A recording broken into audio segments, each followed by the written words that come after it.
Office سے 4 بجے کے قریب وہ فری ہوا تھا۔ کان سے فون لگائے وہ مصروف سا بات کرتے گاڑی کی طرف بڑھا تھا۔ اس بات سے انجان کے کوئی اسے فالو کر رہا ہے۔ گاڑی سڑک پر نارمل رفتار سے ڈرائیو کرتے شاپنگ مال کے سامنے رکی تھی۔ سن گلاسز شرٹ میں اٹکائے تھے۔ پیچھا کرنے والا شخص بھی گاڑی سے اترا تھا۔ سر ابھی مشکل ہے، وہ شاپنگ مال گیا ہے لیکن اتنا مشکل بھی نہیں ہے، وہ سیکیورٹی کے بغیر ہی ہوتا تھا۔ فون پر دوسری طرف موجود شخص کو آگاہ کیا تھا، ٹھیک ہے کوئی موقع ملتا ہے تو آج ہی اس کا کام تمام کرو، نہیں تو ادھوری بات چھوڑتے وہ کال کاٹ چکا تھا۔ چلو مائی لو، آپ کے لیے بھی یہ مسکراتے اس کا چہرہ وجدان کی نظروں کے سامنے آیا تھا۔ شاپنگ مال میں داخل ہوتے اب اس کے قدم لیڈیز کاؤنٹر کی طرف تھے۔ کافی محنت اور انتہا کوشش کے بعد اس کے لیے کچھ پسند آیا تھا۔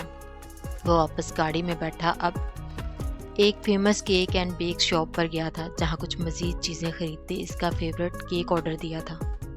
شاید سب ٹھیک ہے نا؟ صدف نے مشکوک نظروں سے پوچھا تھا۔ کس بارے میں؟ آپ کے اور وجدان کے درمیان۔ صبح ناشتے کے ٹیبل پر بھی آپ کا رویہ کھینچا سا تھا۔ وہ صوفے پر ان کے قریب بیٹھی تھی۔ آپ کہیں جا رہی تھی؟ بات کو اگنور کیا۔ وہ ہاں، یاد آیا، وانیا ویٹ کر رہی ہوگی، اس کے ساتھ شادی کی شاپنگ کا پلان بنا تھا۔ اچھا، مجھے آ کر آپ سے ضروری بات کرنی ہے، وجدان اور لمس کی شادی کے بارے میں۔ چلو اب رخصتی چاہتا ہوگا، بڑبڑائے تھے۔ اس پر غصہ کسی طور پر بھی کم نہیں ہو رہا تھا، جو صبح بھی انہیں ایک دفعہ منانے کی کوشش کر چکا تھا اور اپنے خود ہی سے طے کردہ ولیمے کے بارے میں بھی آگاہ کر چکا تھا۔ آپ دونوں کہاں جا رہے ہیں؟ مجھے چھوڑ کر لمس نے انہیں لانچ سے باہر نکلتے دیکھا تو پوچھا۔ شاپنگ پر، وانیا نے جواب دیا۔ مجھے چھوڑ کر؟ مجھے بھی جانا ہے ماما، تم یونیورسٹی سے تھک کر آئی ہو بیٹا، تم پھر چلنا، ہم لیٹ ہوں گے۔ کافی زیادہ شاپنگ کرنی ہے، صدف نے پچکارا تھا۔ نہیں ماما، مجھے جانا ہے، وجدان مجھے کہیں نہیں جانے دیتے، اب آپ بھی مجھے نہیں کہیں لے کر جا رہی۔ اچھا ٹھیک ہے، چلو بے ناراض نہ ہو۔ تھینک یو ماما۔ اور رکے وہ ویسے ہی منہ اٹھا کر جا رہی تھی کہ روم کی طرف بھاگی تھی۔ اب کیا ہوا اسے؟ وانیا نے تعجب سے دیکھا جب وہ ہانپتی اپنی شال لے کر نکلی تھی۔ چلے شکر ہے یاد آ گیا، وجدان کی وارننگ یاد آئی تھی۔ ڈرائیور کے ساتھ ان کا رخ اب شاپنگ مال کی طرف تھا۔ وانیا کی شادی کی شاپنگ کے بعد لمس کے لیے بھی وہ کچھ ہیوی ڈریسز دیکھ رہی تھی۔ ماما آپ لوگ دیکھیں، میں وہ سامنے شاپ سے کچھ دیکھ لوں۔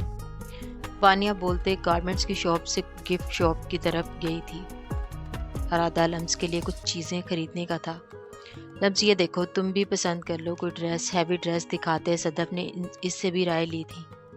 آپ سلیکٹ کر دینا ماما، مجھے نہیں اندازہ، وہ پیار سے بولے۔ صدف مسکراتے خود ہی اس کے لیے سلیکٹ کرنے لگی تھی۔ کیا ہوا ہے؟ گاڑی رکتے دیکھا غصے سے پوچھا تھا۔ ملک صاحب لگتا ہے کچھ پرابلم ہو گئی ہے۔ ڈرائیور ملک کے بگڑے تیوروں سے خوفزدہ ہوتے فوری بولا تھا۔ میں چیک کرتا ہوں، وہ اترا تھا۔ انجن کافی گرم ہو گیا ہے ملک صاحب، میں پانی کی بوتل قریب سے لے کر آیا، گاڑی کی شیشے سے اندر جھانکتے بتایا تھا جب ملک سگار کا دھواں اڑانے میں مصروف تھا۔ نظر یک دم بٹکی تھی۔ شیشہ نیچے کیا تھا تو فورڈ کوٹ کی تیز روشنی میں وہ چہرہ غور کر رہا تھا۔ وہ سامنے آئس کریم پارلر کی طرف بڑھی تھی۔ بلا شبہ وہ وہی تھی، وہ کیسے بھول سکتا تھا، وہ پہچان چکا تھا اس عورت کو۔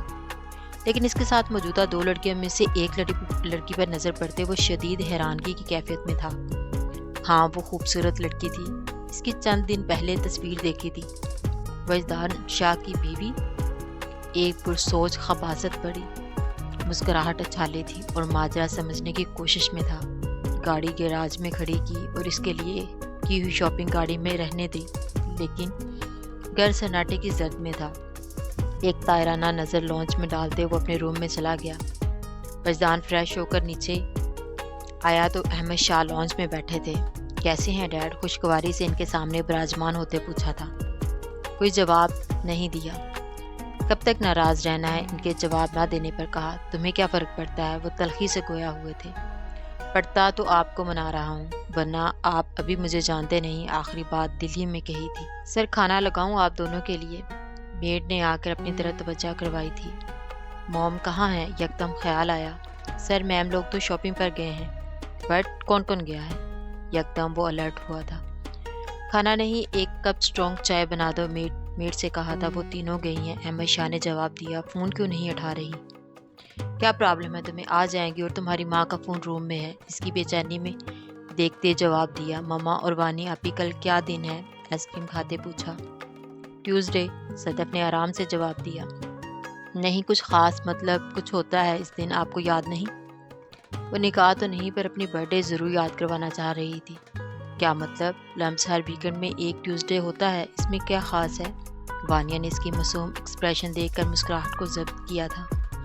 سر ٹیوزڈے ہوتا ہے پر ڈیٹ بھی نہیں یاد، آپ لوگوں کو وہ اداس ہو گئی تھی۔ صدف و وانیہ نے ایک دوسرے کو دیکھا تھا۔ آج کتنے عرصے بعد باہر آتے فضا میں سکون محسوس ہوا ہے۔ آپ کے بھائی کی غیر موجودگی میں وانیہ نے آنکھیں دکھائی۔ آئس کریم کھانے کے بعد وانیہ اور لمس جو باتیں کرتے گاڑی کی طرف بڑھ رہی تھی۔ آپ کا فون، لمس رنگ ٹون سے متوجہ ہوتے وانی سے کہا۔ اپنا تو بولا ہی نہیں تھی۔ بھائی کی کال ہے، جگمگاتے دیکھ کر ریسیو کیا۔ جی بھائی، کہاں ہو تم لوگ؟ وجدان نے بے سکونی کی حالت میں پوچھا۔ گھر واپس آ رہے ہیں، کہیں رکنے کی ضرورت نہیں، جلدی گھر ہی واپس آؤ۔ ڈرائیور کو فون دو۔ جی بھائی، ڈرائیور کو فون دیا جیسے پتہ نہیں کیا کیا ہدایات دے رہا تھا۔ مما وجدان سے بچا لینا مجھے، گاڑی سے اترتے لمس نے آستہ سے صدف کو مخاطب کیا تھا۔ کچھ نہیں کہے گا، میرے ساتھ تھی تم، صدف نے اس کے ڈرنے پر کہا تھا۔ وجدان کو لانچ میں ٹہلتا دیکھا، جو لمس کو کھا جانے والی نظروں سے دیکھ رہا تھا۔ فوری صدف کے پیچھے ہوئی تھی۔ کیا پرابلم ہے تمہیں؟ میرے ساتھ تھی وہ، صدف نے اسے اپنے سامنے کرتے کہا۔ بھائی آپ کو پتہ ہے راستے میں کتنی برائیاں کی ہیں آپ کی بیوی نے اور آپ کی؟ وانیہ نے ڈرائیور کے ساتھ شاپنگ بیگ لانچ میں رکھتے صوفے پر رکھتے کہا۔ نہیں وجدان، وانیہ آپ بھی جھوٹ بول رہی ہیں، میں نے تعریف کی تھی۔ آپ تو بہت اچھے ہیں، فوری سامنے آتے ڈرتے مسکے لگایا تاکہ وہ اسے نہ ڈانٹے۔ وجدان نہ چاہتے ہوئے بھی اس کے جھوٹ اور خوف پر مسکرایا تھا۔ آف وائٹ شال کو کندھوں پر پھیلائے سادہ سے چہرے کے ساتھ وہ اس کے دل میں اتری جا رہی تھی۔ ماما خیال رکھا کریں، یار آپ لوگ اکیلی گئی تھی، گارڈ بھی نہیں تھا ساتھ، میرا ویٹ کر لیتے، میں ساتھ چلتا، پریشان تھا ابھی ملک کی طرف سے۔ اچھا بس کرو، اب CID کی طرح تشویش نہ شروع کر دو، وہ یکدم بولی تھی۔ ابھی تو ان کو یہ بھی نہیں بتایا تھا، پتہ نہیں ان کا کیا ری ایکشن ہونے والا تھا۔ ان نون نمبر دیکھتے مریم کے لیپ ٹاپ کی بورڈ پر چلتی انگلیاں پل بھر کے لیے رکی تھی، شدید الجھن ہوئی تھی مصروفیت میں بار بار بجتی فون کی رنگ ٹون سے۔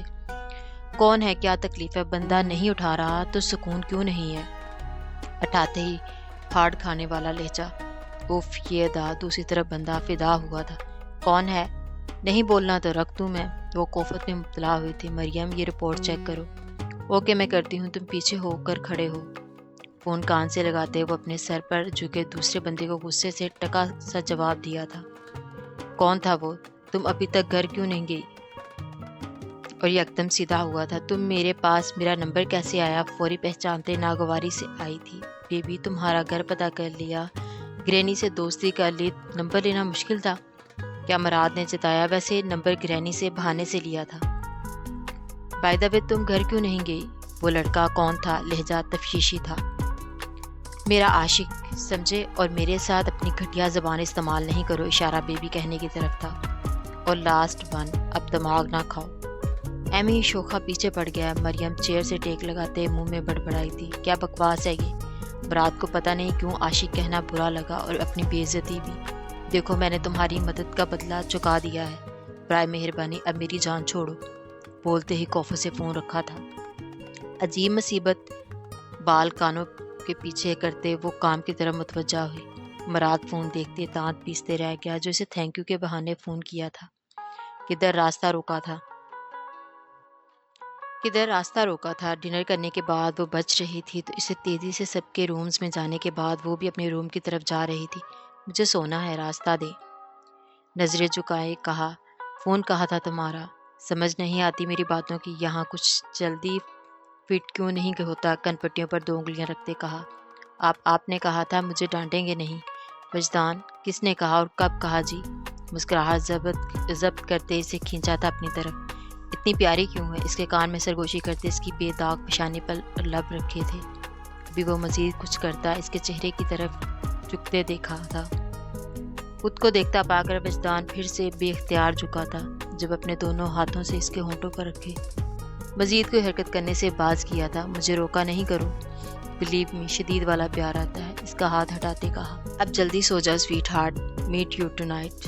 اسے بولتے وہ چلا گیا تھا۔ لمس بھی فوری روم کی طرف بڑھی تھی اور اس بار لوک کرنا نہیں بھولی تھی۔ روم کو ستائشی نظروں سے دیکھا، وہ پہلی بار کچھ دل سے کر رہا تھا۔ ایک خوبصورت مسکراہٹ ہونٹوں پر رقص کی تھی، کالی آنکھیں چمکی تھی۔ اب اس کا رخ اس کے روم کی طرف تھا۔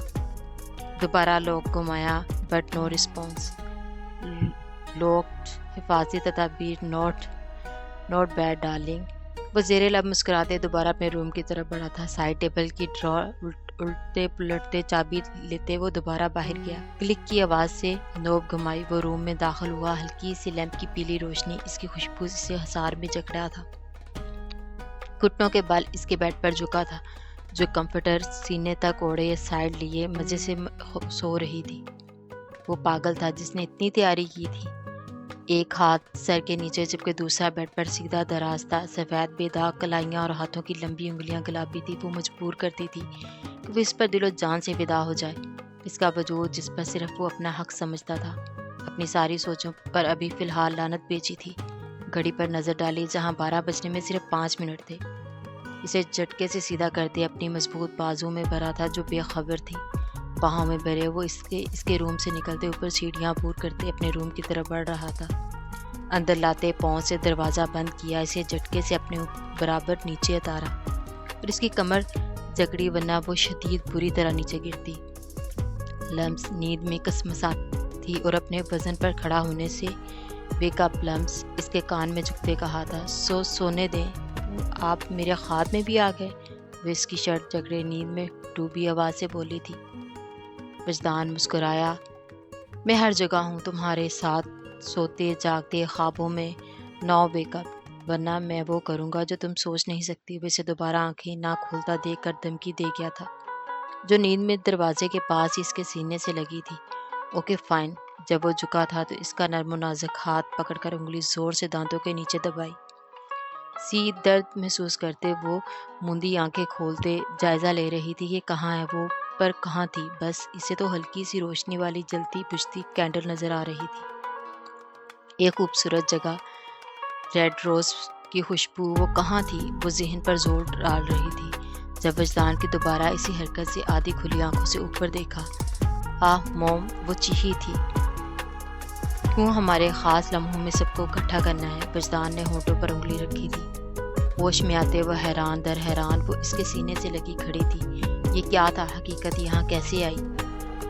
وہ happy birthday plus happy anniversary my love, اس کے الفاظوں سے وہ پوری طرح بیدار ہو چکی تھی۔ کیا میری برتھ ڈے؟ وجدان نیند میں ہونے کی وجہ سے وہ حیران ہوئی۔ نہیں میری، وہ چڑھا تھا۔ وجدان یہ سب وہ خوش ہوتے سب دیکھ رہی تھی، جہاں اداس تھی کہ کسی کو بھی یاد نہیں۔ اس وقت وہ چپل کے بغیر تھی، برون نرم قلین پر دستے اس کے سفید پاؤں اپنا وزن پڑتے گلابی ہوتے اسے متوجہ کر رہے تھے۔ تم خوش ہو؟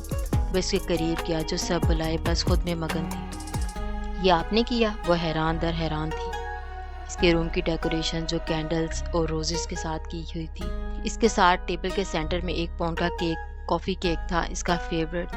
چینج کرو ڈریس، وہ اس کے قریب ہوا۔ پلیز، ایسے ہی وہ پزل ہوئی، اس ٹائم بالکل چینج نہیں کرنا چاہتی تھی۔ وہ خود کو دیکھا جو پرپل سلک کی ہاف بازوں والی شرٹ اور ٹروزر میں دوپٹے سے نادر تھی، وہ یکدم شرمندہ سی ہوئی۔ وجدان اس کا ڈر سمجھتے اس کے قریب ہوا۔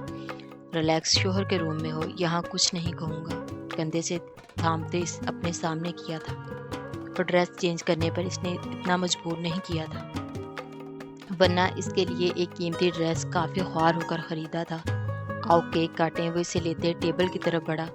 وہ کیک کاٹنے لگی جب وجدان نے اس کی کمر پر ہاتھ رکھتے چھری چلاتے اس کے ہاتھ پر اپنا ہاتھ دھرا۔